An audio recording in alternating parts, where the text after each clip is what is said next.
Okay, maraming salamat sa ating Veritas News Team. Mula naman sa ating Ronda Veritas Report. Mula kay Nolan Ariola, inaugurasyon at pagbabasbas ng bahay pari sa headquarters ng Southern Police District, pinangunahan raw ni PNP Chief Police General Nicolas Torre III. Maraming salamat mga kapanalig. Pinangunahan ni PNP Chief Police General Nicolas Torre III ang inaugurasyon at pagbabasbas ng dalawang palapag na bahay na pari na siyang gagamitin para sa mga aktibidad ng simbahan sa Southern Police District o SPD. Matatagpuan ang gusali ng bahay pari sa likod mismo ng San Lorenzo Reyes Chapel. Ibinahagi ni Reverend Father Police Captain Rain Diaz, District Pastoral Officer ng SPD, ang opening prayer. Kasabay ng inaugurasyon ang pagbubukas din ng SPD Directors Cup 2025 sa SPD Headquarters sa Barangay Fort Bonifacio, Lungsod ng Taguig.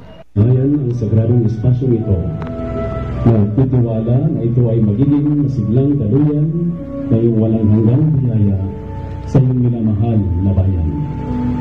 Naway ang iyong banal na presensya ay bibigay inspirasyon sa bawat isa na nagtitipon ngayon, hindi lamang upang kilalanin ang pagpapala ng tahanan na ito, kundi upang tunay na ipagdiwang ang hindi mapilang, madalas na hindi nakikita, mga himala na iyong dinabila sa tela ng aming individual na buhay at sama-samang paglalakbay. Itong pag-inaugurate natin ng bahay pari ay isa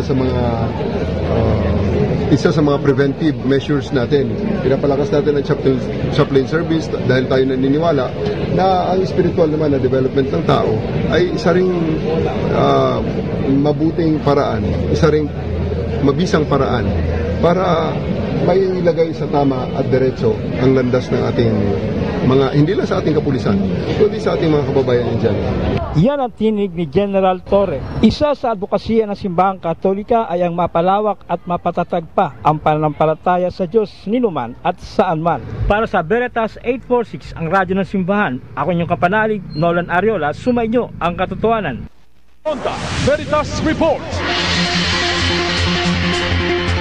Okay, yan po ang mga report para sa ating Kapanalig at komunidad.